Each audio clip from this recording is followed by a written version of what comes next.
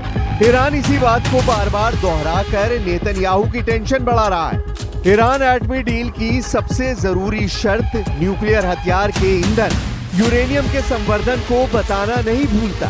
Iran का stand clear है कि वो परमाणु प्रोग्राम को बंद नहीं करने वाला है।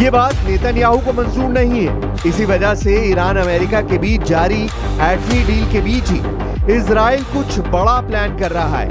न्यूयॉर्क टाइम्स की रिपोर्ट के मुताबिक इजराइल किसी भी वक्त ऐसा हमला बोल सकता है जिसका निशाना ईरान के न्यूक्लियर सेंटर होंगे। इजराइल शॉर्ट नोटिस पर ईरान की एटमी साइट पर एक साथ धावा बोल सकता है जिससे अमेरिका को उसे रोकने या बीच बचाव का वक्त ही ना मिल पाए। इजराइल के हमले की आशंका प्रेसिडेंट ट्रंप को भी है, इसीलिए उन्होंने नेतन्याहू को न्यूक्लियर डील में खलल न डालने के लिए आगाह कर रखा है। लेकिन इजराइल करता वही है जिससे उसके दुश्मन दहले। अपनी सिक्योरिटी के लिए इजराइल किसी भी हद को लांघ जाता है। ईरान को अच्छी तरह ये बात पता है, इसीलिए ईरान की तरफ से धमकियां दी जा रही हैं। नई धमकी अलग अंदाज में दी गई है। कैमरे लगे थे, बड़ी स्क्रीन लगी थी, सामने हॉल में ईरान सेना के अफसर बैठे थे, कई राजनेता भी मौजूद थे। मंच पर ईरान के रेवोल्यूशनरी गार्ड के चीफ हुसैन सलामी गरज रहे थे। ये भाषण बड़ी स्क्रीन पर दिखाया जा रहा था। खामनेई के सिपह सालार ने जो कहा वो सीधी धमकी है। धमकी एटमी बम बनाने की, इजराइल को तबाह कर डालने की। हुसैन सलामी ने ऐलान किया कि वो हर तरह के युद्ध के लिए तैयार है। युद्ध के मैदान में इजराइल अकेला हो या फिर महाशक्तियों की संयुक्त सेना, ईरान झुकेगा नहीं। ईरान दुश्मनों से भिड़ेगा भी और जीतेगा भी।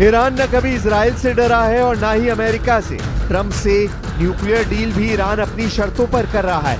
ट्रंप ने ईरान की ज्यादातर मांगे मान ली है, जिससे ईरान के हौसले बुलंद हैं। खासकर ट्रंप के खाड़ी के दौरे के बाद ईरान को लगने लगा है कि नेतन्याहू और ट्रंप में दूरियां बढ़ गई हैं। टाइम्स ऑफ इजराइल की रिपोर्ट में बताया गया है कि सोमवार को ट्रंप नेतन्याहू की फोन कॉल में तीखी बहस तक हुई है।